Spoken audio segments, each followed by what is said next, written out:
Les sujets du jour de la revue fiduciaire. Premier sujet de notre JT. Délai de contestation d'un avis d'inaptitude remis en main propre. En cas d'avis d'inaptitude d'un salarié à son poste de travail délivré par le médecin du travail, le salarié ou l'employeur peut saisir le conseil de prud'homme selon la procédure accélérée au fond pour contester cet avis. L'employeur et le salarié disposent d'un délai de 15 jours pour contester cet avis d'inaptitude, à compter de sa notification. Passé ce délai de 15 jours, la contestation est irrecevable. Deuxième sujet de notre JT. Avis de mise en recouvrement.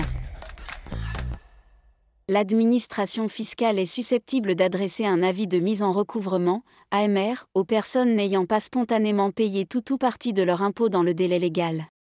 Cet AMR est généralement notifié par courrier postal ou exceptionnellement par le ministère d'un huissier. Cette procédure n'est, cependant, pas adaptée lorsque le contribuable réside à l'étranger.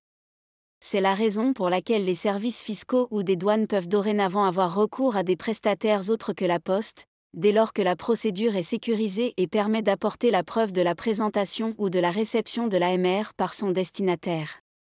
Enfin, la notification de l'AMR peut aussi intervenir désormais via le compte fiscal du contribuable. Troisième sujet de notre JT. Guichet unique, fermer un établissement non immatriculé au RCS, c'est possible.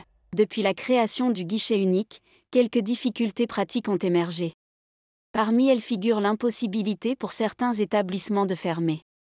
C'est le problème que rencontraient les établissements non immatriculés au registre du commerce et des sociétés, RCS, mais bien enregistrés au registre national des entreprises, RNE, et sur la base sirène de l'INSEE.